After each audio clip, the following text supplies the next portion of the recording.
بسم اللہ الرحمن الرحیم۔ کروڑوں درود و سلام حضرت محمد صلی اللہ علیہ وسلم پر اور ان کی آل پر۔ اس پرفتن دور میں جہاں بہت سے لوگ غلط دینی معلومات دیکھ کر امت کو گمراہ کر رہے ہیں، وہاں ایسے لوگ بھی موجود ہیں جو صحیح معنوں میں دین کی بات پہنچانے میں کوشاں ہیں۔ ہم نے بھی اس بات کا بیڑا اٹھایا ہے کہ امت کو صحیح اور جامع اسلامی تعلیم حوالوں کے ساتھ دینے کی بھرپور کوشش کریں۔ آپ دیکھ رہے ہیں اسلامک کنٹینٹ اور میں ہوں جے ڈی۔ حالت جنابت کا حکم۔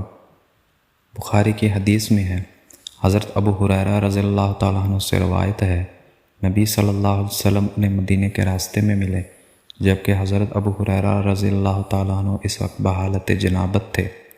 چنانچہ وہ کہتے ہیں، میں آپ صلی اللہ علیہ وسلم کے پاس سے کھسک گیا اور دور جا کر غسل کیا، پھر حاضر خدمت ہوا تو رسول اللہ صلی اللہ علیہ وسلم نے فرمایا، اے ابو ہریرہ، تم کہاں تھے؟ میں نے عرض کیا، میں جنبی تھا، لہٰذا مجھے یہ بات پسند نہ تھی کہ آپ صلی اللہ علیہ وسلم کے پاس ناپاک حالت میں بیٹھوں۔ آپ صلی اللہ علیہ وسلم نے فرمایا، سبحان اللہ، مسلمان نجس نہیں ہوتا۔ مزید اسی طرح کی ویڈیوز دیکھنے کے لیے ہمارے چینل کے ساتھ جڑے رہیں۔ اللہ آپ کا حامی و ناصر ہو۔ فی امان اللہ۔